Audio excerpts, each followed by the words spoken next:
এই রামায়ণের অর্থ কোন স্যার? ରାମଙ୍କର ପରିବାର ଉପରେ ଆଧାରିତ ହଉଛି ରାମାୟଣ।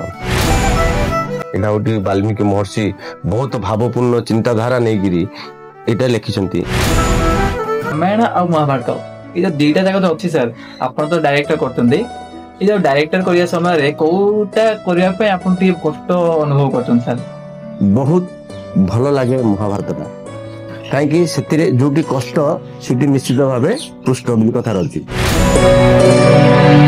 ପ୍ରତାପ ମାଷ୍ଟର କହିଲେ ସମସ୍ତେ ଗଞ୍ଜାମ ଗଜପତି ଆଉ କନ୍ଧମାଳ ସମସ୍ତେ ଜାଣନ୍ତି ପ୍ରତାପ ମାଷ୍ଟର କହିଲେ। ଗୁରୁର ଆପଣ ମାନ୍ୟତା କେବେ ପାଇଲେ ସାର୍? କେମିତି ଆପଣଙ୍କ ପ୍ରଥମ ଗୁରୁ କିଏ ଥିଲେ ସାର୍? ତ ପ୍ରଥମେ ଆପଣ ଯୋଉ ଶିକ୍ଷା ଦେଲେ କୋଉଠି ଆଉ କେମିତି ଦେଇଥିଲେ ସାର୍? ଆଉ ତୁ ଉଦୟଗିରି ଯିବୁ ବାଟ ଶିଖିବାକୁ। ମୁଁ ବହୁତ ଖୁସି ହେଇଗଲି, ମାନେ ଏତେ ଖୁସି ଯେ ମୁଁ କେବେ ସେ ଖୁସିର ମୁହୂର୍ତ୍ତରେ ମୁଁ ଆଉ ପାଇପାରିବି ମୁଁ ଏବେ କଳ୍ପନା ବି କରିପାରୁନି। ଆପଣ ଯେତେବେଳେ ଆନାଉନ୍ସମେଣ୍ଟ କରିବେ ତ ବର୍ତ୍ତମାନ କିଛି ରେକର୍ଡ ଡ୍ୟାନ୍ସ କାର୍ଯ୍ୟକ୍ରମ ହବ ବୋଲି ଆପଣ ଯେତେବେଳେ ଆନାଉନ୍ସମେଣ୍ଟ କରିକି ଟିକେ କହିଦେବେ ଦର୍ଶକ ମାନଙ୍କୁ, ତାପରେ ଦେଖିବେ ଆପଣଙ୍କ ଗହଳିରେ ସେ ମାହୋଲ କେମିତି କ୍ରିଏଟ ହେଇଯାଉଛି ଗୋଟେ। ରେକର୍ଡ ଡ୍ୟାନ୍ସ କରିବା ପାଇଁ ଇଚ୍ଛା ନୁହଁ, କିନ୍ତୁ ଆମେ କରିବା ପାଇଁ ବାଧ୍ୟ ହଉଛୁ, କାହିଁକି ଦର୍ଶକ ଚାହୁଁଛନ୍ତି। ଆଜିକା ଡେଟ୍ରେ ଦର୍ଶକ ଚାହୁଁଛନ୍ତି ଆମକୁ ମନୋରଞ୍ଜନ କାର୍ଯ୍ୟକ୍ରମ ହଉ। ଶୁଖି ଯାଇଛି ତୋର ଚନ୍ଦ୍ରମା ମୁଖରେ କଳା ମାଣିକ। ଆପଣଙ୍କୁ ସେଠି ଗୋଟେ ମାଷ୍ଟର ପ୍ରତାପ ପ୍ରଧାନ ଲେଖା ଅଛି, ସେ ମାଷ୍ଟର କଣ ସାର୍ ମୂଲ୍ୟ?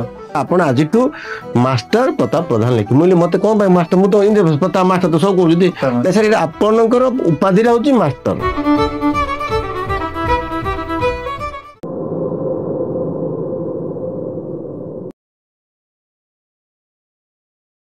ତ ସାର୍ ଆପଣ ଯୋଉ ଏଇ ଯୋଉ ରାମାୟଣ ଆଉ ମହାଭାରତ ଏଇଟା ଆପଣଙ୍କ ଭିତରେ କେମିତି ମନୋଭାବ ଆସିଲା, ଆଉ କେମିତି ଆମର ଯୋଉ ଆୱାରନେସ କରୁଛନ୍ତି ଯେମିତି ଡ୍ରାମା ହଉ କିମ୍ବା ରାମାୟଣ ମହାଭାରତ, କେମିତି ଏଇ ରାମାୟଣର ଅର୍ଥ କଣ ସାର୍? ରାମାୟଣର ଅର୍ଥଟା ଏଇଟା ଗୋଟେ ପୁଞ୍ଜୀଭୂତ ଅର୍ଥ, ଯୋଉଟା କି ଆମେ ରାମଙ୍କର ପରିବାର ଉପରେ ଆଧାରିତ ହଉଛି ରାମାୟଣ। ଏଇଟା ଗୋଟେ ବାଲ୍ମୀକି ମହର୍ଷି ବହୁତ ଭାବପୂର୍ଣ୍ଣ ଚିନ୍ତାଧାରା ନେଇକିରି ଏଇଟା ଲେଖିଛନ୍ତି। ଏଇଟା ନା ଆମେ ଲେଖିଛନ୍ତି, ଆମେ ଯାହା ଲେଖା ହେଇଛି ଆମେ ତାହା ଆମେ ଦର୍ଶକଙ୍କୁ କରୁଛେ ନା। ଆମେ କିଏ ଜାଣିଛେ ରାମ କିଏ, ଲକ୍ଷ୍ମଣ କିଏ, ସୀତା କିଏ, ଆମେ କେହି ଜାଣିନାହାନ୍ତି। କିନ୍ତୁ ଯାହା ମହାପୁରୁଷ ମାନେ ଯାହା ଗ୍ରନ୍ଥ ଆକାରରେ ଯାହା ବହି ଆକାରରେ ଯାହା ଲେଖିଛନ୍ତି ତାହାକୁ ଆମେ ଆଜି ଜନସମାଜକୁ ଆମେ ପ୍ରସାରଣ କରୁଛେ ଯେ ପ୍ରକୃତ ରାମ କିଏ, ଲକ୍ଷ୍ମଣ କିଏ, ରାବଣ କିଏ, ସୀତା କିଏ, ଦଶରଥ କିଏ, ଏମିତି ସବୁ ଭୂମିକା ଗୁଡାକ ଆମେ ଆଜି ଦର୍ଶକ ମାନଙ୍କୁ ଆମେ ମାନେ ଦର୍ଶକଙ୍କ ସମ୍ମୁଖରେ ଆମେ ସେମାନଙ୍କୁ ପରିବେଷଣ କରୁଛୁ କଳା ଆକାରରେ। ସେ ଜିନିଷଟା ରାମାୟଣ ଗୋଟେ ଏମିତି ଗୋଟିଏ ନାଟକ, ଏମିତି ଗୋଟେ ଭାବପୂର୍ଣ୍ଣର ନାଟକ, ସମସ୍ତେ ଦେଖିଲେ ମନକୁ ଛୁଇଁବ। ରାମାୟଣ ନାଟକଟା ତାର ଲେଖା ହଉ, ତାର ସଳାପ ହଉ, ତାର ଆଧାରିତ ଉପରେ ସଙ୍ଗ ହଉ, କି ତାର ସିଚୁଏସନ ହଉ, ସବୁ ଜିନିଷରେ ଆରେ ଭାଇ ଭାଇ ଭିତରେ କେମିତି ଭକ୍ତି, ବାପା ପୁଅ ଭିତରେ କେମିତି ସମ୍ମାନ, ସ୍ୱାମୀ ସ୍ତ୍ରୀ ଭିତରେ କେମିତି ସମ୍ମାନ, ପରିବାରକୁ କେମିତି ସମ୍ମାନ ଦିଏ ଜଣେ, ଏ ଭଳିଆ ଜିନିଷ ରାମାୟଣରେ ଅଛି। ତେଣୁ ରାମାୟଣଟାକୁ ସମସ୍ତେ ଆଗ୍ରହ କରନ୍ତି।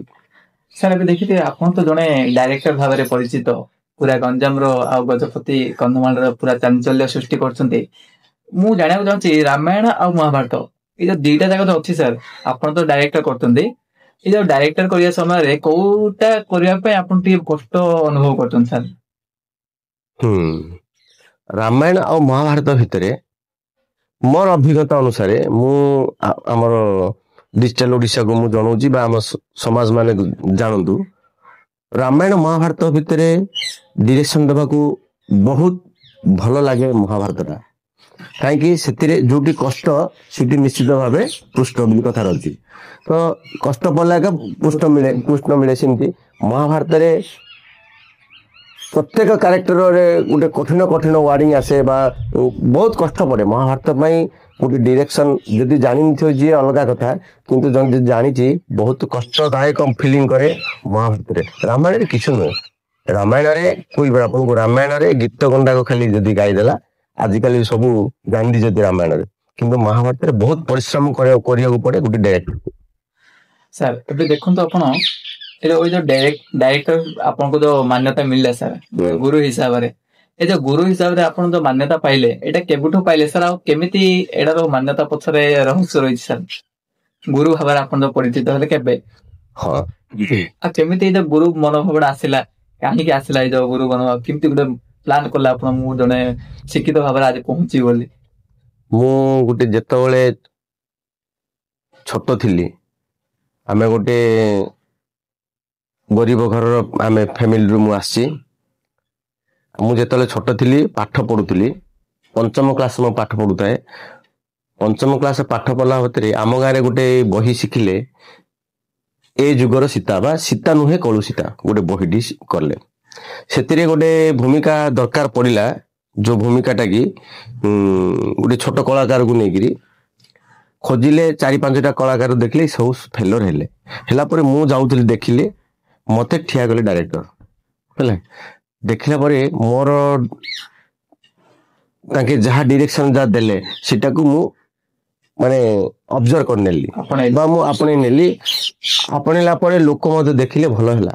ସେଟା କୋଉ ମସିହାର କଥା କହୁଛନ୍ତି ସାର୍? ଏଇଟା ମୁଁ କହୁଛି 1985 କଥା କହୁଛି। 1985 କଥା। ସାର୍ ଯୋଉ 1985 ରେ ଆପଣ ଯୋଉ ଫାଷ୍ଟ ଷ୍ଟେଜ ଶୋ ପାଇଁ ଆସିଲେ, ସେତେବେଳେ କିଛି ଆପଣଙ୍କ କିଛି ଡାଇଲଗ ସାର୍ ମନେ ପଡୁଛି, ଯଦି ଆମ ଅଡିଏନ୍ସ ମାନେ ଜାଣିବାକୁ 1985 ର କିଛି ଡାଇଲଗ ନହେଲେ କିଛି? ସେଟା ନିୟତି ଟାଇପ ର ଗୀତ, ଗୋଟେ ନିୟତି ଟାଇପ ଡାଇଲଗ ନଥିଲା ତାରେ ନିୟତି ଟାଇପ ମାନେ ଯୋଉ ଛୋଟ ଇଏରେ ମାନେ କଳାକାରଟା, ତାର ଡାଇଲଗ ଆମର ନଥିଲା। ଆଉ ସେଇଟା ବି ବହୁତ ମନେ ପଡେନି, ଏତେ ଦିନର ଇଏରା ଯଦି ଥିବ ବି ମନେ ପଡେନି।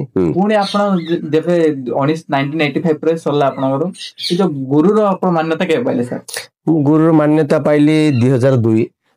ଏଇଟା ମନକୁ କେମିତି ଆସିଲା ସାର୍, ଗୋଟେ ଗୁରୁ ହେଇଗଲେ କେମିତି ଆପଣ ମାଷ୍ଟର ପ୍ଲାନ? ମୁଁ ହେବି ବୋଲି ମୁଁ ସ୍ୱପ୍ନରେ ବି ଭାବିନଥିଲି। ମୁଁ ଭାବିନଥିଲି ଯେ ମୁଁ ଗୋଟେ ଗୁରୁ ହେବି, ଲୋକ ମତେ ଏତେ ପରିମାଣରେ ମତେ ଭଲ ପାଇବେ, ଆଉ ମୁଁ ଏତିକି ସଫଳତାରେ ପହଞ୍ଚିବି, ଏଇଟା ମୁଁ ଭାବି ନ ହିଁ ଥିଲି। ସେ କଥାରେ କହୁଛନ୍ତି, ଭଗବାନ ଆମେ ଚାହିଁଲେ ମିଳେନି, ଯୋଉଟା ଯଦି ଆମ ପାଇଁ ଭାଗ୍ୟରେ ଯଦି ଲେଖା ଅଛି ସେଇଟା ଅଟୋମେଟିକ ମିଳିଯାଏ। ଏଇଟାକୁ ଆମେ ମିଳିବା ପାଇଁ ବୋଧେ କଷ୍ଟ ସାଧ୍ୟ କରିବାକୁ ପଡିଥାଏ। କଣ ହୁଏ ନା, ମୁଁ ଯେତେବେଳେ 1985ରେ ମୁଁ ଯେତେବେଳେ କଳାକୁ ପ୍ରବେଶ କଲି, ସେ କଥାରେ ହେଲା ବଣ ମଲ୍ଲି ଭଳିଆ ମୁଁ ମାନେ ଜାଣିଲେ ଲୋକ ଯେ ମୁଁ ପ୍ରତାପ ଆମ ଗାଁ ପିଲାଟା ଭଲ କରେ। ପ୍ରତାପ ପରେ ମାଷ୍ଟର ନା, ଖାଲି ମତେ ପ୍ରତାପ କହୁଥାନ୍ତି। ପ୍ରତାପ ଯାହା ହଉ ଭଲ ଗୋଟେ ରୁଲା କଲା, ସମ୍ମାନ ଦେଲା। ମୁଁ ଲୋକଙ୍କର ସମ୍ମାନ ଆଉ ତାଳିରେ ମୁଁ ମଧ୍ୟ ବହୁତ, ସେତେବେଳେ ମଧ୍ୟ ମୁଁ ଗର୍ବ ଫିଲ୍ କଲି। ହଁ, ପ୍ରାଉଡ ଫିଲ୍ କଲି। ମତେ ମୋର ଭଲ ହଉଛି ବୋଧେ। ତାପରେ ବଜାରରେ ଢୋଲିଆ, ରାମ ରାଜା, ନିୟତି, ଏ ରାମାୟଣ ହାତ ଶିଖିଲେ, ତାରେ କଲି। କଲା ପରେ ହାତ ସୀତା ମତେ ଦେଲେ। ସୀତାରେ 5-7 ବର୍ଷ ପୁରା ଭୂମିକା କଲି। ଅପେରା କରେ, କାଳ୍ପନିକ ବହି କରେ, ଏମିତି ବହୁତ କିଛି ଗୁରୁଙ୍କ ସହିତ ସଙ୍ଗ ସମୟ କରେ। ତାଙ୍କେ ଶୈଳେ ଯଦି ଶିକ୍ଷା ପାଇଁ ଆଗ୍ରହ ଥିବ, ଗୋଟେ ଆମେ ଶିଷ୍ୟରୁ ଯଦି ଗୁରୁ ହବାକୁ ଯଦି ମନରେ ଯଦି ଭାବିଥିବା, ତ ଆମେ କଷ୍ଟ ସେତିକି ପଢିବାକୁ ପଡିବ। ତେଣୁ ମୁଁ ବହୁତ କଷ୍ଟ ପରିଶ୍ରମ ପଡିଛି, ଗୁରୁଙ୍କ ପିଛା ସେତିକି ଲାଗିଛି। ଦୀର୍ଘ 17 ବର୍ଷ ଉଳିଏ ନାହିଁ, ଦିନେ ନାହିଁ, ଉଳିଏ ନାହିଁ। ମତେ ସବୁ କହନ୍ତି ଏଇଟା ବାଇଣ୍ଡାଟା ହେଇଗଲା, ଏଇଟା ଚଗୁଲିଆଟା ହେଇଗଲା, ଏଇଟା ଆଉ କିଛି ହବନି, ପ୍ରତାପ ଗଲା, ଏ ନାଟରେ ପଶିଗଲା, ଗଲା।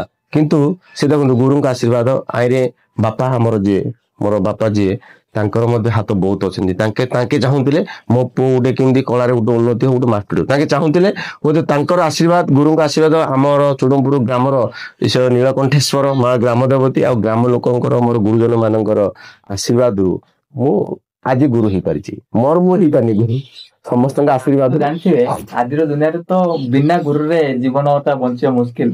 ତ ଏଇ ଯୋଉ ଆପଣଙ୍କ ଜୀବନରେ ଯୋଉ ଆଜି ଏପର୍ଯ୍ୟନ୍ତ ଗୁରୁର ଯୋଉ ମାନ୍ୟତା ପାଇଛନ୍ତି ଆପଣ, ତ ଆପଣଙ୍କ ମଧ୍ୟରେ ମଧ୍ୟ ଜଣେ ଗୁରୁ ହୁଏ, ତ ସେ ଗୁରୁ ଆପଣଙ୍କୁ କେମିତି ମାନେ ଶିକ୍ଷା ପ୍ରଦାନ କରିଥିଲେ, ଆଉ ତାଙ୍କର କେମିତି ଆପଣଙ୍କର ପ୍ରଥମ ଗୁରୁ କିଏ ଥିଲେ ସାର୍?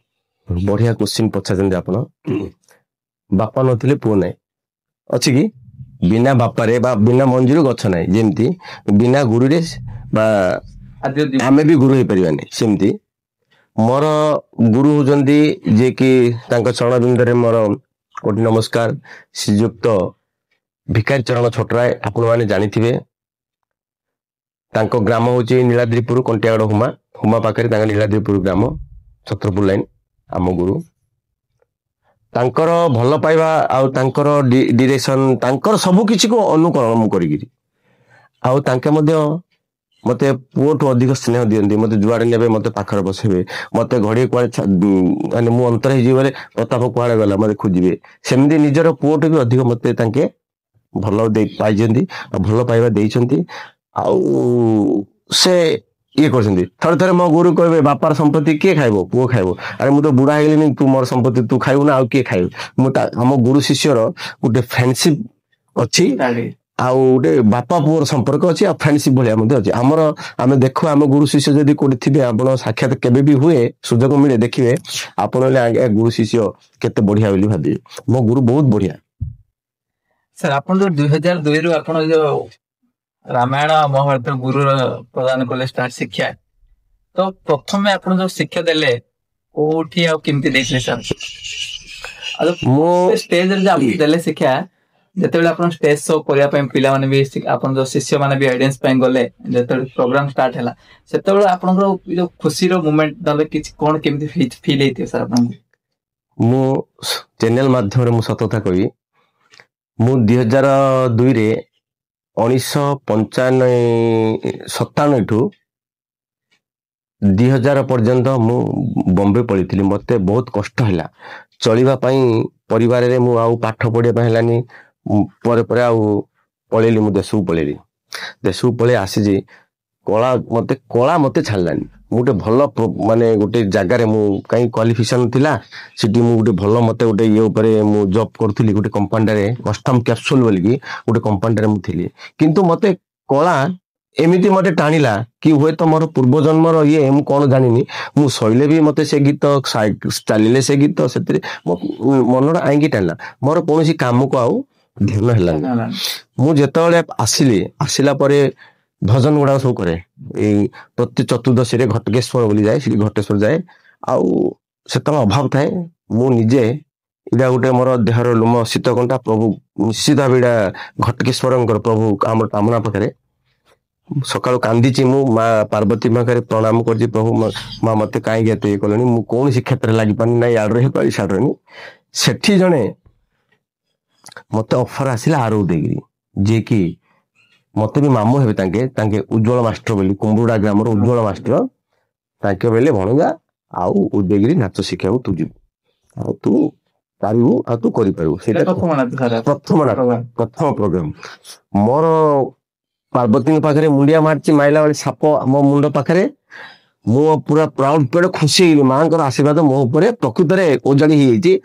ଯାଇଛି, ମୁଁ ଭଜନ ସରିଛି, ପଇସା ଯୋଉ ଖର୍ଚ୍ଚ ବାର୍ଚ୍ଚ ଦିଅନ୍ତି ଦେଲା ପରେ ମତେ ଉଜ୍ଜଳ ମାମୁଁ କହିଲେ ଭଣଜା ଆଉ ତୁ ଉଦୟଗିରି ଯିବୁ ନାଚ ଶିଖିବାକୁ। ମୁଁ ବହୁତ ଖୁସି ହେଇଗଲି, ମାନେ ଏତିକି ଖୁସି ଯେ ମୁଁ କେବେ ସେ ଖୁସିର ମୁହୂର୍ତ୍ତରେ ମୁଁ ଆଉ ପାଇପାରିବି ମୁଁ ଏବେ କଳ୍ପନା ବି କରିପାରୁନି। ଏମିତି ହେଇଛି। ତାଙ୍କେ ଉଦୟଗିରି ଲୋକ, ତାର ଦିନେ 2 ଦିନ ପରେ ମତେ ଗୋଟେ କାର କରିକି ଆସିଛନ୍ତି, ମତେ ଧରିକି ଯାଇଛନ୍ତି। ମୁଁ ଗଲି, ପହଞ୍ଚିଲା ପରେ ସମସ୍ତଙ୍କର, ମୁଁ ତ ନୂଆ ମାଷ୍ଟର ଡାଇରେକ୍ଟର, ମୁଁ କେମିତି ପ୍ରଥମ ମୋର, ମୁଁ କାହାକୁ କଣ କିଛି ମତେ ଆସି ସମସ୍ତେ ପାଦ ଛୁଅନ୍ତି, କିଏ ନମସ୍କାର ଆଜ୍ଞା କରନ୍ତି, କଣ କରନ୍ତି। ମୁଁ ଗୋଟେ ସେତେବେଳୁ 22-23 ବର୍ଷ ହୋଇଥାଏ ମତେ। ମୁଁ ଗୋଟେ କାବା ହେଇକିରି ମାନେ ଅନେଇ ଥାଏ ସେ ଜଣ କଣ ମତେ ସବୁ ଆସିକି ନମସ୍କାର କରୁଛନ୍ତି, କିସ ମୁଁ ଏମାନଙ୍କୁ କେମିତି ଡିରେକ୍ସନ ଦେବି, ମତେ ଏମାନେ କେମିତି ଭଲ ପାଇବେ। ମୁଁ ଯଦି ଡିରେକ୍ସନ ମତେ ସଫଳତା ନ ମତେ ଆଗେ ଆଉ ମତେ ସମ୍ମାନ ଏତେ ଦଉଛନ୍ତି, ଏମିତି ଭଗବାନ ଏମିତି କଲି। କିନ୍ତୁ ଯିବା ପୂର୍ବରୁ ଦିନେ 2 ଦିନ ଯେ ଗ୍ୟାପ୍ ଥିଲା, ମୋ ଗୁରୁଙ୍କ ପାଖକୁ ମୁଁ ଯାଇଥିଲି। ମୋ ଗୁରୁ ଗୋଟେ କଥା କହିଥିଲେ, ବାପ ତତେ ବର୍ତ୍ତମାନ 22-23 ବର୍ଷ ହେଲା, ତୁ ଯା, କିନ୍ତୁ 80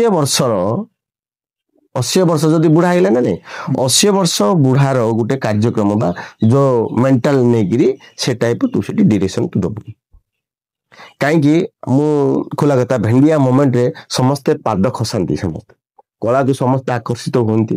22 ବର୍ଷ ଆମେ ସମୟ ୟଙ୍ଗ ମମରେ ସେ ମୋମେଣ୍ଟ ମୁଁ ବୁଝିଗଲି ଗୁରୁଙ୍କ କଥାଟା ଠିକ କଥା। ଆମେ ଯୋଉଠି ଯିବା, ଆମେ ଆମର ସମ୍ମାନ, ଆମର ଇଜ୍ଜତ, ଆମେ ଆମର ବାଣୀ, ଆମର କଥା କହିବାଟାକୁ ଆମେ ଯଦି ଏଇ 3ଟା ଜିନିଷକୁ ଯଦି ପ୍ରତ୍ୟେକ ଡିରେକ୍ଟର ଯଦି ଗୋଟେ ଗାଁ ଗଲେ ନିଜର ଜିନିଷଟାକୁ ଯଦି ସଂଯମତା ଅଛି, ନିଶ୍ଚିତ ଭାବେ ସମ୍ମାନ ହବା। ଡିରେକ୍ସନ କମ ଦଉ ଅଧିକ ଦଉ ଅଲଗା କଥା, ମେନ୍ ହେଲା ସଂଯମତା। ସମସ୍ତଙ୍କୁ ସମ୍ମାନ ଦବା, ସମସ୍ତଙ୍କୁ ଭଲ ପାଇବା, ଏଇ ଜିନିଷ ଗୁଣ ଗୁଡାକ ଶିଖିବା ଦରକାର। ତ ମୁଁ ସେଠି ପ୍ରଥମେ ସେଇ ଟାଇପ ଆପ୍ଲାଏ କରିଥିଲି। ଆଉ ଡିରେକ୍ସନ ଭଲ ଦେଇଛି କି ଅସାର ଦେଇଛି ଆଜି ପର୍ଯ୍ୟନ୍ତ ଉଦୟଗିରି ମାଟି ମତେ ଭୁଲି ପାରିନି। ଉଦୟଗିରି ମାଟିକି ମୁଁ ମଧ୍ୟ ପୁଣି ଆଉଥରେ ମାନେ ସଲାମ କରୁଛି। ଯାହାକି ମୋର ପ୍ରଥମ ମାଟି କଳାର ମାଟି ସିଏ ମୋର। ଆଉ ସେଠୁ ମୋର ବହୁତ ଶିଷ୍ୟ ଗୁଡା ବାହାରିଛନ୍ତି। ବର୍ତ୍ତମାନ ମୋର ଗୋଟେ ଶିଷ୍ୟ ବି ଗୋଟେ ବାହାରିଲାନି ସେଠୁ। ଆଉ ଏବେ ବି ନାଟ ଚାଲିଛି ମୋର ଉଦୟଗିରି ପାର୍ଟି ଏବେ ଚାଲିଛି। ଏବେ ପୁଣି ପୁନର୍ଗଠନ ହେଲା ଦୀର୍ଘ 20 ବର୍ଷ ପରେ, ପୁଣି 20 ବର୍ଷ ପରେ ଏ ବର୍ଷ ନାଟକ ଆରମ୍ଭ ହେଲା। ଆଉ ଚାଲିଛି ବହୁତ ଜମଦାର ପାର୍ଟି। ଆମର ସେଠୁ ଉଦୟଗିରି ଶକୁନି ବ୍ରାଣ୍ଡ। ମୋର ଗୋଟେ ଶିଷ୍ୟ ଅସିତ ବୋଲିକି ଅଛି, ସିଏ ମତେ ବହୁତ ଭଲ ପିଲା। ପିଣ୍ଟୁ ଗୋଟେ ଭଲ ପିଲା, କଳାକାର ଭଲ ଭଲ ଭଲ ପିଲା ଗୁଡାକ ସେଠୁ ସବୁ ଭଲ ପିଲା ଗୁଡାକ। ଏ ଯୋଉ ପ୍ରଥମ ତ ଷ୍ଟାର୍ଟ ହେଲା ନାଟ ଆପଣ ରାମାୟଣ, ଏ ଯୋଉ ରାମାୟଣ ଯୋଉ ଷ୍ଟାର୍ଟ କରିବା ସମୟରେ ଆପଣ କଣ ସାର୍ ବେଶୀ ପ୍ରୋବ୍ଲେମ ଫେସ୍ କରୁଛନ୍ତି? କଣ ପ୍ରୋବ୍ଲେମ ହଉଛି ସାର୍ ବେଶୀ ଆପଣ ଭାବୁଛନ୍ତି ଏଇଟା ଆମେ ପ୍ରୋବ୍ଲେମ ଫେସ୍ କେମିତି ଏଇଟା ହ୍ୟାଣ୍ଡେଲ କରୁଛନ୍ତି ସାର୍? ମାନେ 34 ଆୱାର୍ସ ନହେଲେ 35 ଘଣ୍ଟା 36 ଘଣ୍ଟା ଏ ଯୋଉ ନାଟକ ଖେଳୁଛନ୍ତି, ଏଇଟା ଆପଣ କେମିତି ମ୍ୟାନେଜ କେମିତି କରୁଛନ୍ତି ସାର୍ ଗୋଟେ ଡାଇରେକ୍ଟର ଭାବରେ? 35 ଘଣ୍ଟା ଜଣେ ଡାଇରେକ୍ଟର ଗୋଟେ ଅନିଦ୍ରା ହେଇ ରହିବା ଏଇଟା ତ ସମସ୍ତ ପାଇଁ ଗୋଟେ ଇମ୍ପସିବଲ ସାର୍। ଆପଣ କେମିତି ସେଇଟା ମ୍ୟାନେଜ କରୁଛନ୍ତି? ଦେଖନ୍ତୁ, ବହୁତ ସେ କହିଲା ଭଳିଆ ଆପଣ କଳାକାରର ଦୁଃଖ ବୁଝିବା ପାଇଁ ଆଜିକା ଦୁନିଆରେ କେହି ନୁହନ୍ତି। ସମସ୍ତେ ନିଜ ନିଜ ମତଲବୀ, ନିଜ ନିଜ ମତଲବୀ। ଆଜି ପରିବାର ଯେମିତି ହଉ କି ଘର ହଉ କି ବାହାର ହଉ କି ଦୁନିଆରେ ହଉ କି ସମାଜରେ ହଉ, ସମସ୍ତେ ନିଜ ନିଜ ମତଲବୀ। ଆମେ ଯେତେବେଳେ ରିହର୍ସାଲ ଚାଲିଥାଏ, ରାମ ହଉ, ଲକ୍ଷ୍ମଣ, ସୀତା ହଉ, ରାବଣ ହଉ, ବାଳି ଓ ସୁଗ୍ରୀବକୁ ଆମେ ଯୋଉ ପ୍ରକାର ଡିରେକ୍ସନ ଦେଇଥାଉ, ଷ୍ଟେଜ କି ପେଣ୍ଡାଲ ଉପରୁ ଚଢିଲା ପରେ ତାଙ୍କେ ସେ କଳାକାର ମାନେ ଗୁରୁକୁ ଭୁଲି ଯାଉଛନ୍ତି।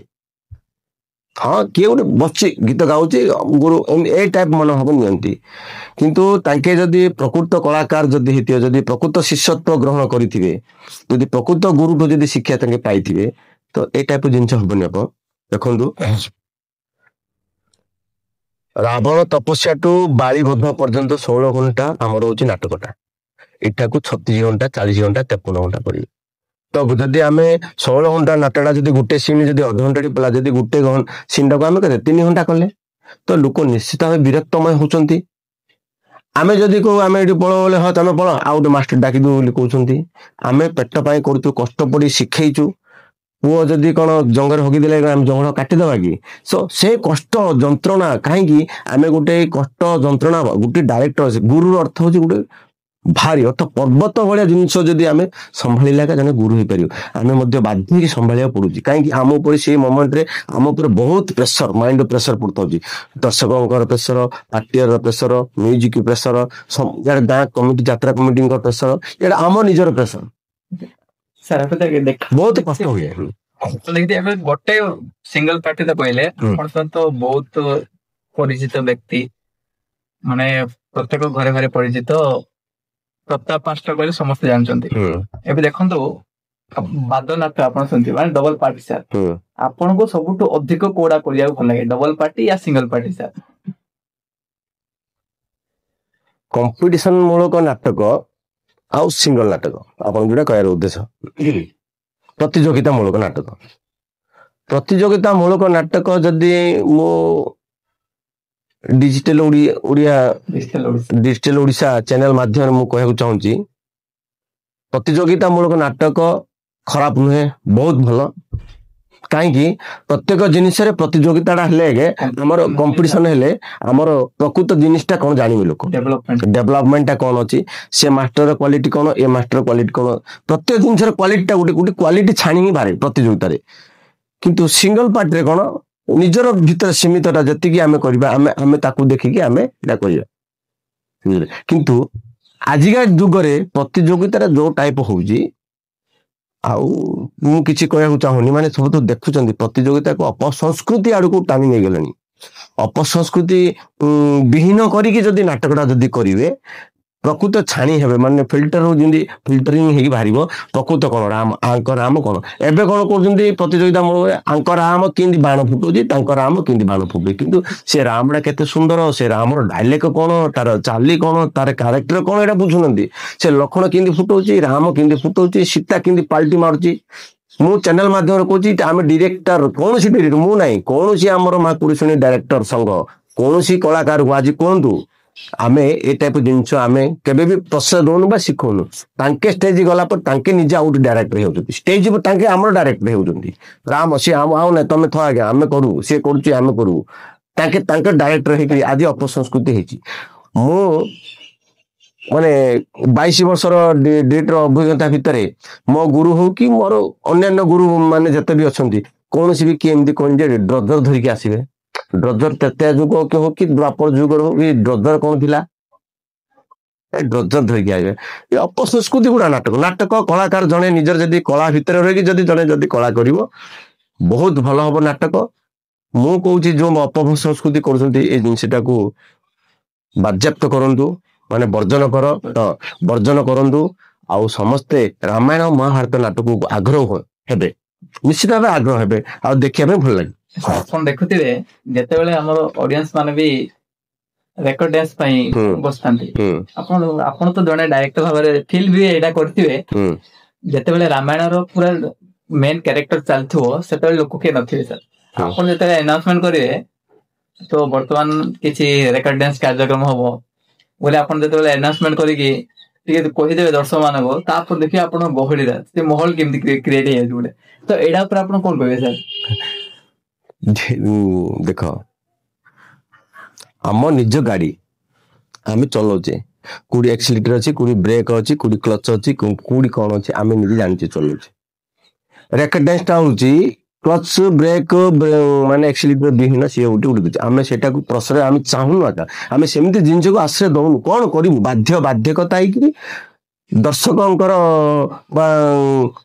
आमर जो दर्शक देखुचंती सेमानकर अनुरोध कम सिना आम गोटे डांसटी करूचु आनिकी आम नले डांस को आम डिसलाइक मु मो कथा कहि डांस को आम डिसलाइक आम जदि प्रकृत शिक्षक डायरेक्शन आम जे देइजे जनो सिखैजे से केमति करछि कलाडा एटा देखिबे लोक पळंतु लोक देखिबे लोकंक पाई जदि आम जदि सब करबा लोक आज्ञा तमे स्टेज तेरी ऊपर बइछ मुंडा तळ कर ऊपर करबे काली कहबे मुंडा आम कोन बसिए सेमति डायरेक्टर हमर रेकॉर्ड डांस करिया पाई इच्छा नुह किंतु आमे करिया पे बाध्य होछु काहे कि दर्शक को चाहउचंती आजिका डेट रे दर्शक चाहउचंती हम गोटा मनोरंजन कार्यक्रम हो यांग टोका मानकर मध्य में यांग टोकांकर तो सेटा गोटे फैशन तेनु करी तांक पाई यांग टोका फैशन पाई मध्य आमे बाध्य करी देखा बाध्य होछु सर ए जो रामायण आ महाभारत ए दीटा ए भितरु हमो कोन एमदी शिक्षा मिले सर ए जो युवा समाज कोन शिखिबे दीटा दिन रामायण रो कोन शिखे आ महाभारत रो कोन शिखे युवा समाज कोन शिक्षा देकी जाइचंती आ आपनको आंतरिकता रो कोन जे कोन शिखि पारिया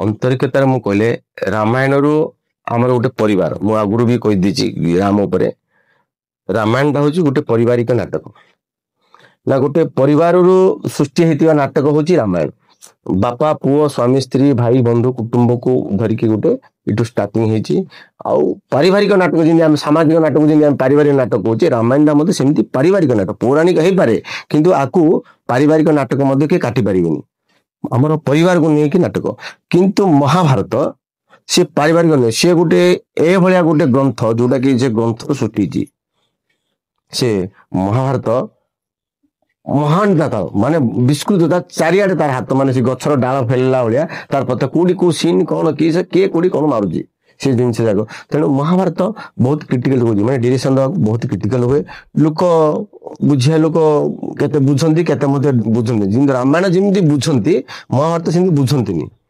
किंतु रामायण टू महाभारत बहुत क्रिटिकल आ शिक्षण जिंस आ तो बहुत जिंस अधिक तारे अछि सर आपण जो डायरेक्शन दबा भितरे आपण केते केतेटा गां को जाई की डायरेक्शन देती सर केतेटा आपण ए प्रोग्राम हेती डायरेक्शन देई की आपण को सर मोर 20 वर्ष अभिनेता 22-25 वर्ष 22-23 वर्ष अभिनेता भितरे मु एबे कहिथिले आपण को मोर फर्स्ट होची महाभारत उदयगिरी सेकंड होची कोइंपुर जिरांग गजपति जिल्ला का आउडे गजपति जिला रामगिरी पाखरे तबार सिंह बोली सिलु रामायण देखे शिखेची तेनी तापरे आसिली अंगारगा तापरे फासी बेगुनियापड़ा पाखरे फासी तापरे आसिली हमर बुगुडा पाखरे बेतार सिंह सेठी भी हम गुरु का आखड़ाडा मु सेठी किछि दिन मु करली सेठी भी रहिली तापरे आसिली हमर କେଲୁଆ ସରି ଆମର ଖାରିଆବଡା ପାଖରେ SB ଜଗଦଳପୁର ସେଠି ମହାଭାରତ କଲି। ସେଟା ବହୁତ ଭଲ ପାର୍ଟି, ଭଲ ସମ୍ମାନିତ ଗାଁ ମୋର ହେଲା, ସେଟା ବି ଭଲ ଗାଁଟା। ତାପରେ ବୁରିପଦର ସେ କହିଲା ଭଳିଆ ଛୋଟ ଗାଁ ଆଜ୍ଞା, ମୁଁ ଏଟାକୁ ବୁରିପଦରକୁ ଘୁରି ଘୁରି ପ୍ରଶଂସା କରୁଛି ଚ୍ୟାନେଲ ମାଧ୍ୟମରେ। ଜାଣନ୍ତୁ ଛୋଟ ଗାଁ, ସେମାନେ ଗୁରୁର ଭକ୍ତି କଣ, କାହିଁକି ସେ ଗାଁରେ ପ୍ରତ୍ୟେକଟି ଲୋକ ଗୋଟେ ଗୋଟେ ଗୁରୁ, ଆଉ ସେ ଗୁରୁ ମୋ ଭଳିଆ ଗୋଟେ ଗୁରୁକୁ ନେଇକି ମତେ ଯୋଉ ସମ୍ମାନ ଦଉଛନ୍ତି ଗୁରୁ, ସେଟା ଗୋଟେ ଗ୍ରେଟ୍। ଆଉ 50ଟା ଘର ମାତ୍ର ଏଭଳିଆ ନାଟକ, ବହୁତ ବ୍ରାଣ୍ଡିଷ୍ଟ ନାଟକ କରନ୍ତି ବୁରିପଦର ହେଲା, ସେଠି ବି ଶିଖେଇଛି। ସେଠିର ଛୋଟରୁ ବଡରୁ ପିଲାରୁ ସମସ୍ତେ ମତେ ବହୁତ ଭଲ ପାଆନ୍ତି, ଆଉ ମୁଁ ମଧ୍ୟ ବୁରିପଦର ପାଇଁ ଉତ୍ସର୍ଗିତ ହେଲା କି, ଅନ୍ତରର ସହିତ ମୋର କଥାଟା କହୁଛି, ମାନେ ବହୁତ ଭଲ ଗାଁଟା। ଆଉ ନରଣପୁର, କେଲୁଆ ନରଣପୁର ରାମାୟଣ ସେଠି ଶିଖେଇଛି, ସେଠି ମଧ୍ୟ ବହୁତ ବଢିଆ ଗାଁ। ସେଠି ଆମର ପିଲାମାନଙ୍କର ଆଗ୍ରହିତ କଥା। ଆଉ ଜାଣିଥିବେ ନରଣପୁର ଆଜି ଯଦି IPL ନାଟ ଷ୍ଟାର୍ଟ କରୁଛି, ଆଜି ତାଙ୍କୁ ଅନୁକରଣ କରୁଛନ୍ତି ବୋଲି ଆମ ନରଣପୁର ପାର୍ଟି ଲାଗି ଆଜି IPL ଷ୍ଟାର୍ଟ ହେଇଛି। ସାର୍ ଏ IPL କଥା କହିଲେ ଆପଣ, ଏ ଯୋଉ ରାମାୟଣ IPL ରାମାୟଣ ଏ ଦିଟା ଭିତରେ କଣ ସାର୍ ଆପଣ IPL ରାମାୟଣ ବୋଲି ଆପଣ ମନକୁ କେମିତି ଆସିଲା ସାର୍? 2013 ମସିହାରେ ମୋର ଆଖଡା ସେତେବେଳକୁ ଗୋଟେ ଥିଲା, ନରଣପୁର ଆଖଡା ମୋର ଷ୍ଟାର୍ଟିଂ। ରାମାୟଣ ମହାଭାରତ ଥିଲା କିନ୍ତୁ ରାମାୟଣ ଥିଲା। 13 କିଛି ଦିନ ପରେ ଦେଖନ୍ତୁ, ଜଣେ ମିସ୍ତ୍ରୀ ହେଇଥିବ, ଜଣେ କିଏ ଟିଚର ହେଇଥିବ, କିଏ କାହାର ଯିଏ ଆମେ ସିନା ନାଟଟା ପଇସା, ଆମେ ସିନା ହାରି କରି 5 ପଇସା ଚଳିଆ, କିଏ କାହାର ପଇସା, କିଏ ମିସ୍ତ୍ରୀ ହେଇଥିବ। ମୁଁ 3 ଦିନ ଗଲେ ମୋର ପଡିଆ ହବ, ମୁଁ ଭାବିଲି କେତେ ଲୋକ ଦେଶକୁ ପଳାନ୍ତି। ଆମେ କଣ କরি, ଆମେ 3 ଦିନ ନାଟକ କଲେ, ଆମର ତ ପିଲା ପାଣି କୁଟୁମ୍ବ, ଆମର ତ ପେଶାଦାର, ଆମେ ତ ସେଥିରୁ ଚଳୁଛୁ। କଣ କଲି, ମୁଁ ଗୋଟେ ଆଇଡିଆ କଲି ନା IPL ନା IPL ଅର୍ଥ କଣ ନା, ଲୋକ ମୁଁ ଯେତେବେଳେ ଜଣାରେ IPL ମାରିଦେଲି, IPL ନାଟକ କଣ ନା, IPL କ୍ରିକେଟ ଖେଳ ନା କଣ ଏମିତି ଭାବିଲେ। ନାଇଁ ସେମିତି IPL ରେ ବଛା ବଛା କଳାକାରକୁ ନେଇକି, ସେ ରାବଣଟା ଭଲ, ସେ ରାମଟା ଭଲ, ସେ ସୀତାଟା ଭଲ, ସେ ଅମୁକ ଏମିତି ବଛା ବଛା ଜିନିଷକୁ ନେଇକି ନାଟଟା ହେଲେ ନିଶ୍ଚିତ ନାଟଟା ବ୍ରାଣ୍ଡ ହବ। ଆମେ ଯଦି ଗୋଟେ ଗାଁରେ ନାଟଟାକୁ ଯଦି ନବା, ରାବଣଟା ଭଲ ଥିଲେ ସୀତାଟା ଭଲ ନଥିବ, କି ବାଳିଟା ଭଲ ନଥିବ, କିନ୍ତୁ ସବୁ ଜାଗା ଯଦି ବଛା ବଛା ଯିବ ତ ବ୍ରାଣ୍ଡ ହିଁ ବ୍ରାଣ୍ଡ ହବ, ନାଟକ ଭଲ ହିଁ ଭଲ ହବ। ତ IPL ନାଟକ ମୁଁ ଆଜି ଚ୍ୟାନେଲ ମାଧ୍ୟମରେ ତମର କହୁଛି, ପଚାରିବେ ବି, ମାନେ ଆରମ୍ଭ କରିଥିଲି ଜରଡ଼ାରେ 2013 ମସିହାରେ, ଜରଡ଼ାରେ ଯାତ୍ରାରେ IPL ନାଟକ। ଏମିତି ପ୍ରକାର ସେଠୁ ବ୍ଲାଷ୍ଟ ହେଲା, ଏମିତି ନାଟକ ମୁଁ ବି କଲି। ଆଉ ମତେ ସହିବା ପାଇଁ ମତେ ସମୟ ମିଳେନି, ଏମିତି ନାଟକ ମୁଁ କରୁଥିଲି। ବର୍ତ୍ତମାନ IPL ନାଟକ କଲେ ପୁରା ବ୍ରାଣ୍ଡିଂ ବନିଯାଇଛି। ବ୍ରାଣ୍ଡିଂ ଆମର ଯେମିତି ହୁଣ୍ଡା ୟୁନିକର୍ନ ଗାଡି, ଯେମିତି ହୁଣ୍ଡା ବ୍ରାଣ୍ଡ, ଯେମିତି ହୁଣ୍ଡା ଏବେ ଗାଡି ଉପରେ ବ୍ରାଣ୍ଡ ରହୁଛି ନା, ଯେମିତି ସେମିତି IPL ନାଟକ ବ୍ରାଣ୍ଡ ଆଡେ।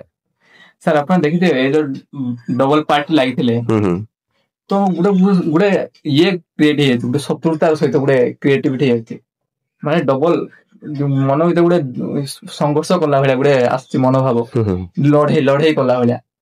ତ ଆପଣ ଯେବେ ଗୋଟେ ଗୁରୁ ଆଉ ଜଣେ ଗୁରୁ ସହିତ ଯଦି ବି ଲଢେଇର ସମସ୍ୟା କେମିତି, ସେ ଟାଇମରେ ଆପଣଙ୍କର କଣ ବୋଲି ଗୁରୁ ବୋଲି ନହେଲେ ଆପଣ ସାଙ୍ଗ ବୋଲି ଭାବୁଛନ୍ତି ନା କଣ, ସେଠି ଲଢେଇ କରିବା ପାଇଁ? ବହୁତ ବହୁତ ବହୁତ ବଢିଆ କ୍ୱେଶ୍ଚିନ୍ ଆପଣ ପଚାରିଲେ। ଧରିନିଅ ଗୋଟେ ପ୍ୟାଣ୍ଡେଲ ରେ ମୁଁ ଅଛି, ଆଉ ଗୋଟେ ପ୍ୟାଣ୍ଡେଲ ରେ ମୋର ଭାଇ ହଉ, ବଡ ଭାଇ ହଉ, କି ମୋର ସାନ ଭାଇ, କି ମୋ ସମାଜକୁଣ୍ଡ XYZ ଯିଏ ବି ଜଣେ ବସିଛନ୍ତି। ମୋର ଯଦି ବଡ ଭାଇ ବସିଥିବେ, ମୁଁ ତାଙ୍କୁ ନମସ୍କାର ଜଣାଏ। ମୋ ସାଙ୍ଗ ଭଳିଆ ଯଦି ଲୋକ ଜଣେ ତାକୁ ମୁଁ ହିଂସ କରେ। ନାଟକ କରିବା ଭାଇ, ଭଲ ଭାବେ କରିବା। ନାଟକ 10 ଘଣ୍ଟା କି 15 ଘଣ୍ଟା କି 18 ଘଣ୍ଟା କି 20 ଘଣ୍ଟା ନାଟକ ଆମେ କରିବା, ତା ଭିତରେ ଆମର ଏତେ ବଡ ସମ୍ପର୍କଟାକୁ ଆମେ ଶତ୍ରୁତା କରି ନାଟକଟା କରିବା ନାହିଁ।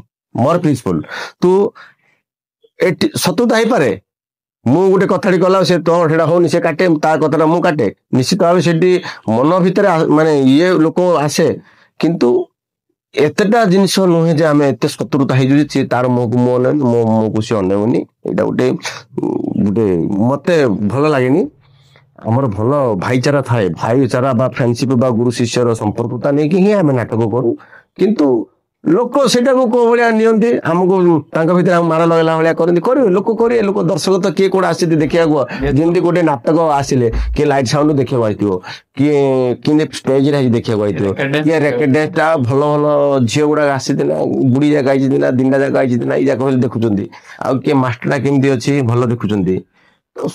ଭେରାଇଟି, କିଏ କାହାକୁ ଖାଇବ, ବଜାର ପଡିଛି, କିଏ କୋଉଟା ଖାଇଛନ୍ତି, ନାଟକଟା ସେମିତି ହୁଏ। କିନ୍ତୁ ଆମର ଆପଣ ଯୋଉ କହିଲେ ଯୋଉ ଆମର ଫ୍ରେଣ୍ଡସିପ, ଭାଇଚାରା ସମ୍ପର୍କ, ଏ ଶତ୍ରୁତା କିଛି ନୁହେଁ। ନାଟ ସରିଲା ପରେ ଆମେ ମିଶୁ, 2 ଜଣ ଚା ପିଉଛୁ, କଫି ପିଉଛୁ, କଥାବାର୍ତ୍ତା ହଉଛୁ, ଦରକାର ପଡିଲେ ମିଶିକି ଯାଉଛୁ ଗାଧେଇ, ମିଶିକି ଯାଉଛୁ। ନାଟକ ଭିତରେ ହବ ସେଇଟା, ପ୍ରତିଦ୍ୱନ୍ଦିତା ନହେଲେ ଲୋକଙ୍କୁ ମଜା ଆସିବନି। ସାର୍ ଏବେ ଆପଣ ତ ଗୋଟେ ଡାଇରେକ୍ଟର, ତ ମୁଁ ଗୋଟେ ଆପଣଙ୍କୁ ଗୋଟେ ମୋର ପର୍ସନାଲ କ୍ୱେଶ୍ଚନ ପଚାରୁଛି। ଗୋଟେ ଗାଁରେ ସାର୍ ଆପଣଙ୍କୁ ଡାଇରେକ୍ଟର ଭାବରେ ନିଆଗଲା, ତ ଆପଣ କେତେ ଦିନରେ ସେମାନଙ୍କୁ ଗୋଟେ ଷ୍ଟେଜ ପରଫର୍ମାନ୍ସ ପାଇଁ ନେଇପାରିବେ ସାର୍? ବଢିଆ। ଗୋଟେ ଦେଖନ୍ତୁ, ଏଠି ଉଭୟ ପଟର କ୍ୱାଲିଟିଟା ମାନେ ଜଣା ପଡିବ। ଆମେ ଡିରେକ୍ଟରେ ଯାଇଛୁ ମାନେ ଆମେ ପ୍ରାପ୍ୟ ଆମେ ପାଇବୁ, ଆଉ ପଇସା ପାଇଁ ଯାଇଛୁ ବୋଲିକି ଆମେ ସେଟା ନୁହଁ। ଆମେ ଯାଉଛୁ ଯେ ଗୋଟେ ଗାଁରେ ଯଦି ଆମେ ନାଟକ ଶିଖେଇବୁ ତ ସେମାନେ କେମିତି ଆମକୁ ଭଲ ପାଇବେ, କେମିତି ଭଲ ନାଟକ ହେଲେ ଲୋକମାନେ ଆମକୁ ଆଉ ଗୋଟେ ଜାଗାରୁ ମିଳିବ, ସେ ଜିନିସଟା ନେଇକି ଆମେ ଯାଉଛୁ ନା। ପଇସା ତ ଆମେ ଯାଉଛୁ, କଷ୍ଟ ପଡୁଛୁ, କି 5 ଟଙ୍କା ଦିଏ, କିଏ 2 ଟଙ୍କା, କିଏ 10 ଟଙ୍କା ଦିଏ, ସେଟାକୁ ମେଜର ଆପ ଆମେ କହିବାନି ସେ ଜିନିଷ। ଆମେ ଯାଉଛୁ ଫାଷ୍ଟ ଆମେ ସେ ଗାଁ ପିଲାମାନେ ଯଦି ଆମେ ଆମର ପ୍ରଣାଳୀ ଉପରେ, ମୋର ପ୍ରଣାଳୀ ଉପରେ ଯଦି ଗୋଟେ ପିଲା ଗୋଟେ ନାଟକ ରାମାୟଣ ବହିଟାକୁ ମୁଁ 1.5 ମାସ ଭିତରେ କାଢିଦିଏ। 1.5 ମାସରୁ 8 ଦିନ 7 ଦିନ ଛୁଟି ହୋଇଯାଏ, ଆମେ ଘରକୁ ଯାଉଛୁ କି ଆଜି କଣ ଅସୁବିଧା ସୁବିଧା 12 ବର୍ଷ ପରେ ପଡିଯାଏ ନା। ଆମ ତ ହିନ୍ଦୁ ଧର୍ମ ପରମ୍ପରା ଆଗକୁ ଧରି ଆମ 8-10 ଦିନ ମାଇନସ କରୁ, ମାସେ 10 ଦିନ ଭିତରେ ସେଥିରେ ପିଲା ମଧ୍ୟରେ ସେତିକି ଆମକୁ ସ୍କୋପ ଦେବାକୁ ପଡିବ। ଆମର କଥା ମାନି ଯଦି ଠିକ ଡିରେକ୍ସନ ଚଳିଲେ 1.5 ମାସ ଭିତରେ ରାମାୟଣଟି ମୁଁ କାଢିଦିଏ। ମହାଭାରତ ଟିକେ ଆଉ ଟିକେ ଅଧିକ ଟାଇମ ଲାଗିବ। ସାର୍ ଆପଣ ତ ଜଣେ ଡାଇରେକ୍ଟର ଭାବରେ ବହୁତ ସୁନାମଧନ୍ୟ ପରିଚିତ ବ୍ୟକ୍ତି, ତ ଆପଣଙ୍କର ଗୋଟେ ଗୀତ ପୁରା ପ୍ରତ୍ୟେକ ଯେତେବେଳେ ରାମାୟଣ କିମ୍ବା ମହାଭାରତ ଲାଗୁଛି, ପ୍ରତ୍ୟେକ ଗୀତ ସେ ଗୋଟେ ଗୀତ ଆପଣଙ୍କର ଅଛି ଯୋଉ ଗୀତଟା ଶୁଣିବା ପାଇଁ ସବୁ ଅଡିଏନ୍ସ ମାନେ ଅପେକ୍ଷା କରିଥାନ୍ତି। ଆପଣ ଏଇଟା ଜାଣିଥିବେ ଯେ ମକୁଳା ମାଣିକର ବୋଲି ଗୋଟେ ଆପଣଙ୍କର ଗୀତ ପୁରା ଭାଇରାଲ, ପୁରା ସବୁ ଗାଁ ଆଉ ଘରେ ଘରେ ପ୍ରତ୍ୟେକ ଦିନ ମଧ୍ୟ ଏଇଟା ବାଜୁଛି ବୋଲି ମୁଁ ଭାବୁଛି। ମକୁଳା ମାଣିକର ଆପଣଙ୍କ ଗୀତ, ଧନରେ ତୁମର କଳା ମାଣିକ। ହଁ, ମକୁଳା ଧନରେ, ଧନରେ ତୁମର କଳା ମାଣିକ, ଧନରେ ତ କଳା ମାଣିକର ଯେ ଗୀତଟା, ଆପଣଙ୍କର ପ୍ରତ୍ୟେକଟି ଅଡିଏନ୍ସ ଆପଣଙ୍କ ଏଇ ଗୀତଟା ଶୁଣିବା ପାଇଁ ମ୍ୟାକ୍ସିମମ୍ ଆପଣ ଯୋଉଠି ବି ଯାତ୍ରା କରୁଛନ୍ତି ଏଇ ଗୀତ ଶୁଣିବା ପାଇଁ ମଧ୍ୟ ବେଶୀ ଲୋକ ଆସୁଛନ୍ତି। ତ ସେ ଗୀତଟା ଆପଣ ଅଡିଏନ୍ସ ମାନଙ୍କୁ ଗୋଟେ 2 ଲାଇନ ଶୁଣେଇଦେଲେ ଭଲ ବୋଲି ମୁଁ ଦେଖନ୍ତୁ କଣ୍ଠ ଟିକେ ଡାଉନ ଅଛି, ତାପରେ ବାଜା ଯନ୍ତ୍ର କି ହାରମୋନିୟମ ସ୍କେଲ ଉପରେ କିଛି ନାହିଁ, ତଥାପି ପଦେ ମୁଁ ଆପଣଙ୍କୁ ଧାଡିଟି ଗୋଟେ ଶୁଣେଇବି। ଧନରେ ତୁମର କଳା ମାଣିକ,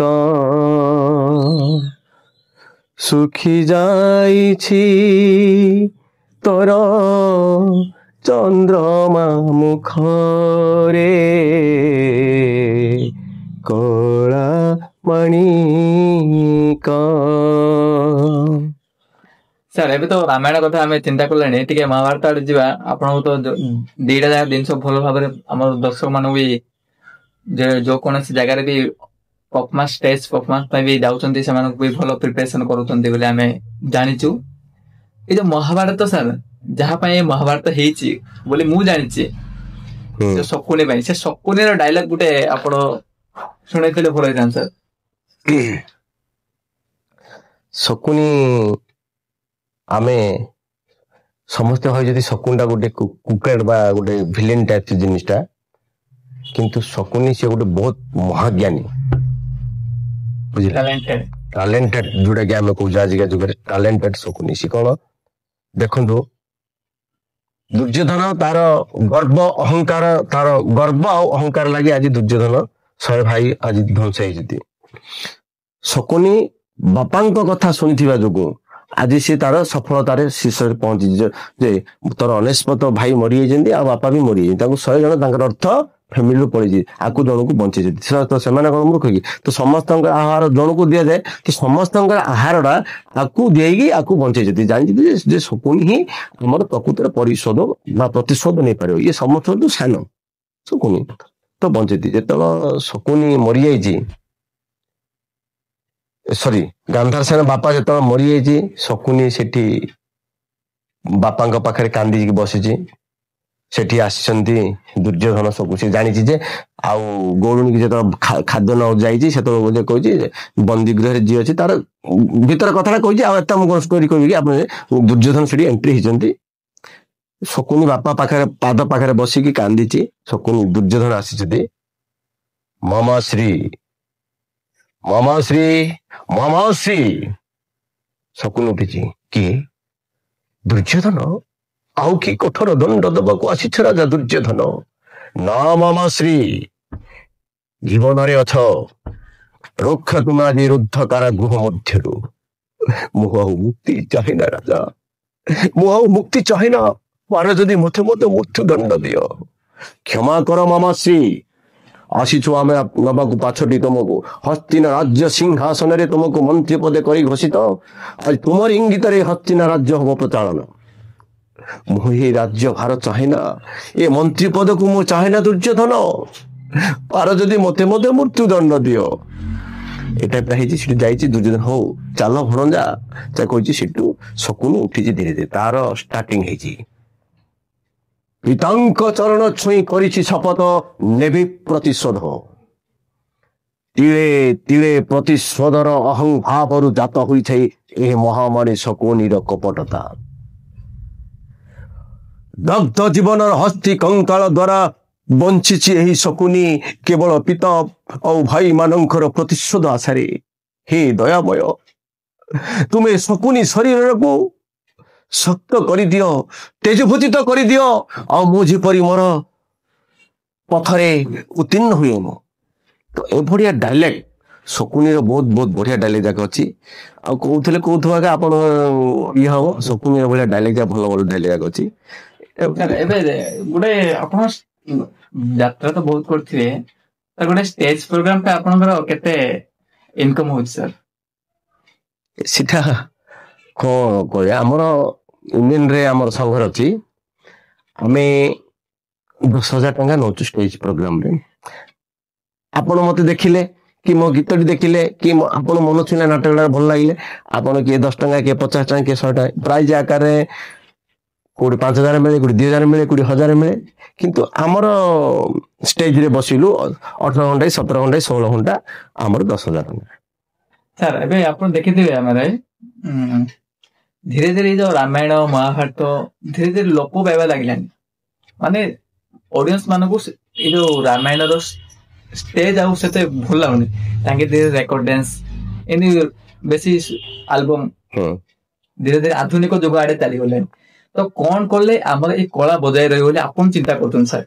ଏ ଯୋଉ ରାମାୟଣ ମହାଭାରତ ଆଗ କାଳର ଯେମିତି କୁଷ୍ଟ ନୀଳା ହଉ, ରଜା ନାଟକ ହଉ, ଏଇ ଯୋଉ କଳାଟା ପାରମ୍ପରିକ ସାଂସ୍କୃତିକ ଏଇଟା କେମିତି ବଜାୟ ରଖିବେ ଆପଣ ଭାବୁଛନ୍ତି ସାର୍? ଦେଖନ୍ତୁ, ଏଇ ଅଳ୍ପ ଦିନ ଭିତରେ ଆମେ ଏଇ ଅପସଂସ୍କୃତି ବିହୀନ ନାଟକ କରିବୁ।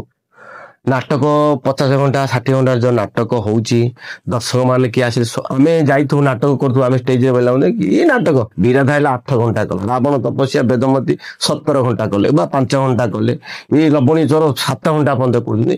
ଲୋକ ବିରକ୍ତ ମନ ନେଇକି ଯାଉଛନ୍ତି, ସବୁ ପିଲାରୁ ବୁଢାରୁ ବୁଢୀରୁ ସମସ୍ତେ ଦର୍ଶକ।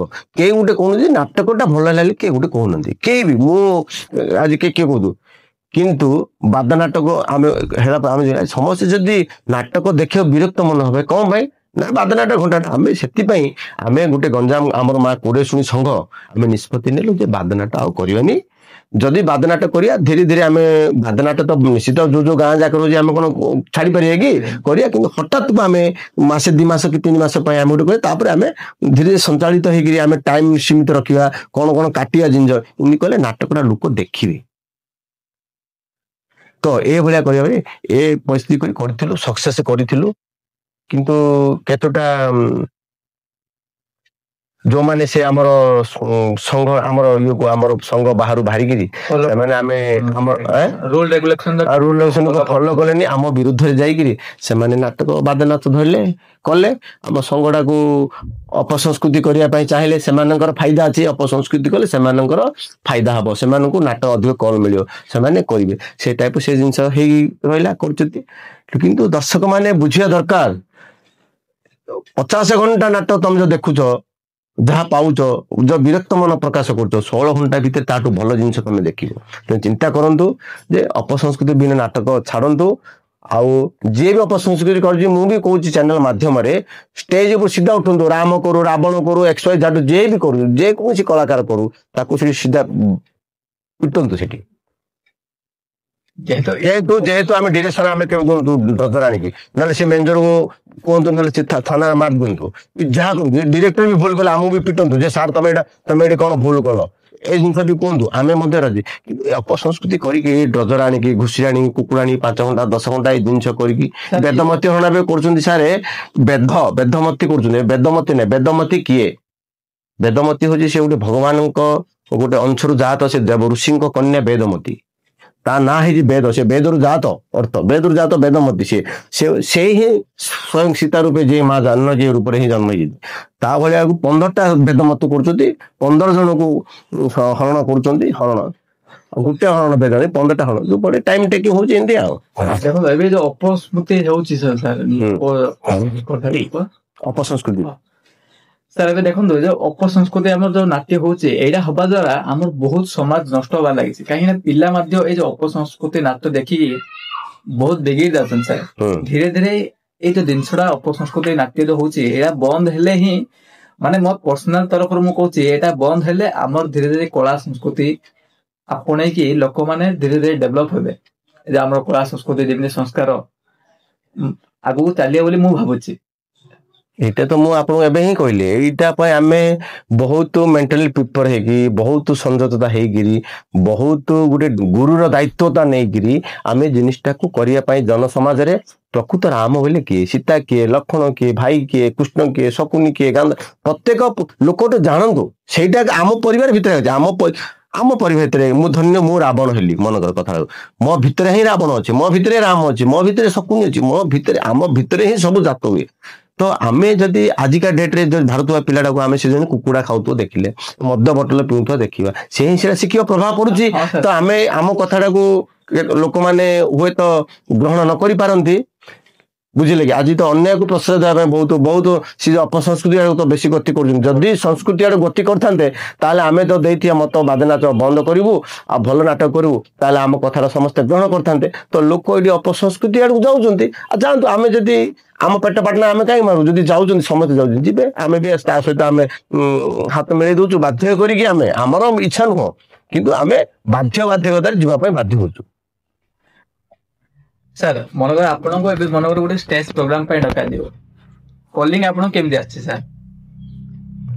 ଦେଖନ୍ତୁ, ଆଜିକା ହଉଛି ଡିଜିଟାଲ ଦୁନିଆ, ଆଉ ୟୁଟ୍ୟୁବ, ଫେସବୁକ୍, ୟା ସବୁ ଭାଇରାଲ ହେଲାନି। ଯେ ଆକ୍ଚୁଆଲି ଯୋଉ ମାଷ୍ଟର କଥା କହୁଛି, ତାଙ୍କେ ଯଦି ପ୍ରକୃତରେ କୋଉ ଗାଁ ମାନଙ୍କର ମୁଁ 100 ଗାଁରେ ମୁଁ ଶିଖେଇଛି, ସେ ଗାଁରେ ଯଦି ତାଙ୍କେ ଚାହିଁବେ ସେ ଗାଁକୁ ଯାଇକିରି ସେଠି ବଣା ଦିଅନ୍ତି, ଆସନ୍ତି, ସେ ଗାଁ ଲୋକ ଆସନ୍ତି, ବସନ୍ତି, 5 ଲୋକ 10 ଲୋକ ଭଦ୍ର ଲୋକ ଆସନ୍ତି। ଆମର ଯୋଉ ଗାଁ ଅନୁଷ୍ଠାନର ମ୍ୟାନେଜର, ଅଧିକାରୀ, ସମ୍ପାଦକ, ଆମକୁ ଗାଁର ଭଦ୍ର ଲୋକ କେତେ ବସିକି ତାଙ୍କର ଡିସାଇଡ୍ ନେବେ ଯେ ଆମେ ଏତିକି ଟଙ୍କାକୁ ଆଗେ ଆମେ ଆସିବୁ, ହଉ ଏ ଟାଇମ୍ ହେଲା, ସେଇଟା ଗୋଟେ କରେ। ଆଉ ଗୋଟେ ଆସୁଛନ୍ତି କଣ ନା, ଡାଇରେକ୍ଟରକୁ ଡାଇରେକ୍ଟ ଟଚ୍ କରୁଛନ୍ତି ନା, କଥା ଆଜ୍ଞା ଆମର ଭଲ, ଆମର ସମ୍ପର୍କ, ଆମେ ଆଜ୍ଞା ପାଖକୁ ଯିବୁ। ତ କଣ କରିବେ ନା, ମୋର କଣ୍ଟାକ୍ଟ ନମ୍ବର ଜାଣିଛି, ସବୁ ଜାଣିଛନ୍ତି ଆପଣ, 8249537275, ଏ ନମ୍ବରରେ କଣ୍ଟାକ୍ଟ କରି, ସାର୍ ଆପଣ ଅଛନ୍ତି କି? ହଁ ମୁଁ ଅଛି, ଆସିବେ। ଆସିଲା ପରେ ବସନ୍ତି, ଆମର ସେ ନାଟକ ହଉ ନ ହଉ, ଆଉ ସେ କଥାବାର୍ତ୍ତା, ସାର୍ ଏମିତି କରିବା, ନାଟକ ହଉ କରିବେ। ଗୋଟେ ଭଲ ଇଏ ଉପରେ ହେଇକି ମତେ ପ୍ରାୟତଃ ଫୋନ କଣ୍ଟାକ୍ଟ ମାଧ୍ୟମରେ କମ, କିନ୍ତୁ ମୋ ଘରକୁ ବେଶୀ ଆସିକି ନାଟକ ମୋର ବୁକ୍ ହୁଏ। ମୋ ଘରକୁ, ଆମର ଏଇ ଘରକୁ ଆସିକି ବହୁତ ନାଟକ ବୁକ୍ ହୁଏ। କଣ୍ଟାକ୍ଟ କଲେ ମଧ୍ୟ ମୁଁ ଆସନ୍ତୁ କୁହନ୍ତି, ମୁଁ ଆସେ। ନାଟକ ଏଇ ଟାଇପ ହୁଏ। ଆମେ ଯୋଉ ଟାଇପ କହିଥିବା ସେମାନଙ୍କୁ କମିଟିକି, ସେ ଟାଇପ କଲେ ଆମର ସମ୍ମାନଟା ବଢେ, ଆଉ ନାଟକଟା ଭଲ ହିଁ ହୁଏ। ସାର୍, ମୁଁ ବହୁତ ଜାଗାରେ ଦେଖିଛି, କିଛି କୋଉ ଯୋଉ ନିର୍ଦ୍ଦେଶକ ଅଛନ୍ତି, ସେମାନଙ୍କୁ ଉପାଧି ଦିଆଯାଉଛି। ସେ ଉପାଧି ଦିଆଯିବା ଟାଇମରେ ସେମାନଙ୍କୁ କିଛି ଯୋଉ ନିର୍ଦ୍ଦେଶକ ଲେଖା ବୋଲି ଆସୁଛି, ତ ଆପଣଙ୍କୁ ସେଠି ଗୋଟେ ମାଷ୍ଟର ପ୍ରତାପ ପ୍ରଧାନ ଲେଖା ଅଛି, ସେ ମାଷ୍ଟର କଣ ସାର୍ ମୂଲ୍ୟ? ଏଇଟା ଯେମିତି ଜଣଙ୍କର ନାଁ, ଜଣେ ଡକ୍ଟର ଜଣେ ହେଇଥିବ, ଯୋଉ ଡକ୍ଟର ସେ ଉପାଧି, ଯେମିତି ମତେ ମାଷ୍ଟର ଉପାଧିଟା ଆମର ବେନ୍ଦାଳିଆ ଗ୍ରାମରେ, ଲାଠି ବେନ୍ଦାଳିଆ ଗ୍ରାମରେ ମତେ ମାଷ୍ଟର ଉପାଧିଟା ଦେଇଛନ୍ତି। ଯେ ସାର୍ ଆପଣଙ୍କ ମାଷ୍ଟର ଉପାଧିଟା ତ ଡିରେକ୍ଟର ଅଛି, ମତେ ମାଷ୍ଟର ଉପାଧିଟାକୁ ଦେଇଛନ୍ତି ନା କଣ? ମୁଁ ମାଷ୍ଟର ନା ସାର୍, ଆପଣ ଆଜିଠୁ ମାଷ୍ଟର ପ୍ରତାପ ପ୍ରଧାନ ଲେଖି। ମୁଁ ମତେ କଣ ପାଇଁ ମାଷ୍ଟର? ମୁଁ ତ ପ୍ରତାପ ମାଷ୍ଟର ତ ସବୁ କହୁଛନ୍ତି। ସାର୍, ଏଇଟା ଆପଣଙ୍କର ଉପାଧିଟା ହଉଛି ମାଷ୍ଟର, ଆପଣଙ୍କର ଯୋଉ ମାଇଣ୍ଡଟା, ଆପଣଙ୍କର ଯୋଉ ଇଏଟା, ଆପଣ ମାଷ୍ଟର ମାଇଣ୍ଡଟା। ତେଣୁକରି ଗଞ୍ଜାମ ଜିଲ୍ଲାରେ ମାଷ୍ଟର ମାଇଣ୍ଡ ପ୍ରତାପ ପ୍ରଧାନ, ଯୋଉଟା କି ସମସ୍ତେ ଜାଣିଛନ୍ତି ମାଷ୍ଟର ମାଇଣ୍ଡ ପ୍ରତାପ ପ୍ରଧାନ। ସାର୍, ଏଇ ଯୋଉ ଆପଣ ଯୋଉ ଏ ଯୋଉ କଳା ସଂସ୍କୃତି ଭିତରେ ରହିଛନ୍ତି ଏ ଯୋଉ କଳା ସଂସ୍କୃତିର ବର୍ତ୍ତମାନ ତ ଗଭର୍ଣ୍ଣମେଣ୍ଟ ତରଫରୁ ମଧ୍ୟ କିଛି ପେନସନ ଆକାରରେ ମିଳୁଛି ତ ଆପଣ ମାନେ ସେ ସବୁ ପେନସନ ରେ ଇନଭଲ୍ଭ ଅଛନ୍ତି କି ସାର୍? ହଁ ମୁଁ 2023 ଠୁ 2023 ମସିହାଠୁ ମୁଁ ଆମର ଓଡ଼ିଶା ସରକାରଙ୍କର ଠୁ କଳାକାର ପେନସନ ହିସାବରେ ମାସକୁ 2000 ଟଙ୍କା ମୁଁ ପେନସନ ପାଉଛି। ଆଉ ଚାଲିଛି ବର୍ତ୍ତମାନ ଭାରତ ସରକାରଙ୍କଠୁ ଯୋଉଟା କି ସେଣ୍ଟ୍ରାଲ ତରଫରୁ ପାଇବା ପାଇଁ ମଧ୍ୟ ଚାଲିଛି ପ୍ରପୋଜାଲ। ଆଉ ହୁଏତ ଆଗାମୀ ବର୍ଷେ ପାଇପାରେ। ଆମେ ଆଜି କଳାକାର ପେନସନ ପାଉଛୁ ଆମର ଗୋଟେ ଜିନିଷ ଭ୍ୟାଲ୍ୟୁକୁ ଦେଖିକିରି ଆମକୁ ଗଭର୍ଣ୍ଣମେଣ୍ଟ ଦିଏ। ଆଜି ଜଣେ ରାମ ରୁଲ କରୁଛି, ଜଣେ ସୀତା କରୁଛି, ଜଣେ ଲକ୍ଷ୍ମଣ କରୁଛି, ଜଣେ ଜଟା କରୁଛି, ଯେକୌଣସି ସେମାନେ ମଧ୍ୟ ପାଇପାରିବେ। କିନ୍ତୁ ସେମାନେ ନିଜର ଚରିତ୍ର ଭିତରେ ରହିକି ଯଦି ଟ୍ୟାଲେଣ୍ଟ ଦେଖେଇକି କରିବେ ଯେ ରାମ ତାର ଧନୁ ପାଲଟି ମାରିକି ଧନୁ ଫୁଟେଇକି ବାଣ ଫୁଟେଇଲେ ନୁହଁ। ପ୍ରକୃତ ରାମଙ୍କୁ ଏବେ ଯେମିତି ପ୍ରକୃତ ଆମେ ସିରିଏଲରେ ଦେଖୁଛେ ସେ କେମିତି କରେ ନିଜ ଭିତରେ କଳାଟାକୁ ସମସ୍ତେ ବାହାରକୁ ପ୍ରସ୍ଫୁଟିତ କରନ୍ତୁ। ଆଉ ସମସ୍ତେ ହକଦାର କଳା କାହିଁକି ସରକାର ସମସ୍ତଙ୍କର ଆଜି ମୋର ତାର ନାହିଁ ସମସ୍ତେ ଆମେ ସମସ୍ତଙ୍କର ସୀମା ଯୋଉ ଗଭର୍ଣ୍ଣମେଣ୍ଟ ଯୋଉ ସମୟ ସୀମା ଯୋଉ ରଖିଛି ସେ ଗାଇଡଲାଇନ ଭିତରେ ଆମେ ସମସ୍ତେ ପାଇପାରିବେ। ଆଉ ସମସ୍ତେ ପାଇବା ପାଇଁ ପ୍ରଶୟ କରିବା। ଯଦି ଯୋଉମାନେ ବି ପାଇପାରୁନାହାନ୍ତି ଆପଣମାନେ ନିଜ ନିଜ ବ୍ଲକରେ ଆମର ବିଡିଓଙ୍କ ସହିତ କଣ୍ଟାକ୍ଟ କରନ୍ତୁ, କଲଚରାଲ ବିଭାଗ ସହିତ ମାନେ କଣ୍ଟାକ୍ଟ କରନ୍ତୁ, ନିଶ୍ଚିତ ପାଇବେ। ଆଉ ଯଦି ସାହାଯ୍ୟ ଆଉ କୌଣସି ଦରକାର ପଡ଼ିଲେ ଆମେ ମଧ୍ୟ କିଛି କରିପାରିବୁ ଆମ ସଂଘ ତରଫରୁ କରିପାରିବୁ। ରାମାୟଣ ମହାଭାରତ ଉପରେ ତ ଆମେ ବହୁତ ଗୁଡେ ଆଲୋଚନା କଲେଣି। ରାମାୟଣ ମହାଭାରତ ଛାଡିକି ଆପଣ ଆଉ କଣ କଣ ଏମିତି ଡାଇରେକ୍ସନ ହଉ କିମ୍ବା କଣ ଆପଣ ଅଧିକ କିଛି ଜାଣିଛନ୍ତି ସାର୍? ମୁଁ ରାମାୟଣ ମହାଭାରତ ଡିରେକ୍ସନ ଦିଏ ତ ଆପଣ ସମସ୍ତେ ଜାଣିଛନ୍ତି। କିନ୍ତୁ ମୁଁ କାଳ୍ପନିକ ଆଉ ସାମାଜିକ ନାଟକ ମଧ୍ୟ ଡିରେକ୍ସନ ଦିଏ। କାଳ୍ପନିକ ବି ଲୋପ ପାଇଗଲାଣି। ଆପଣ ଯେମିତି କହିଲେ ଆଉ କିଛି ଦିନ ପରେ ମଧ୍ୟ ରାମାୟଣ ମହାଭାରତ ଲୋପ ପାଇଯିବେ। ସାମାଜିକ ନାଟକ ଚାଲିଛି। ସାମାଜିକରେ କଣ ହଉଛି ଆଜ୍ଞା, ଆମେ ସାମାଜିକ ନାଟକରେ ଆମକୁ ପେଟ ପୋଷେଇଲା ଭଳିଆ ଜିନିଷ ମିଳୁନି ବୋଲି ମୁଁ ସାମାଜିକ ନାଟକକୁ ବାଇକାଟ କରୁଛି, ମାନେ ଟିକେ କରୁଛି। ସେ ଚ୍ୟାନେଲରେ ଅଛି କିନ୍ତୁ ସାମାଜିକ ନାଟକ ବି 4-5 ଜାଗାରେ ମୁଁ ଡିରେକ୍ସନ ଦେଇଛି। ଦଣ୍ଡରେ ସାମାଜିକ ବି କରିଛି।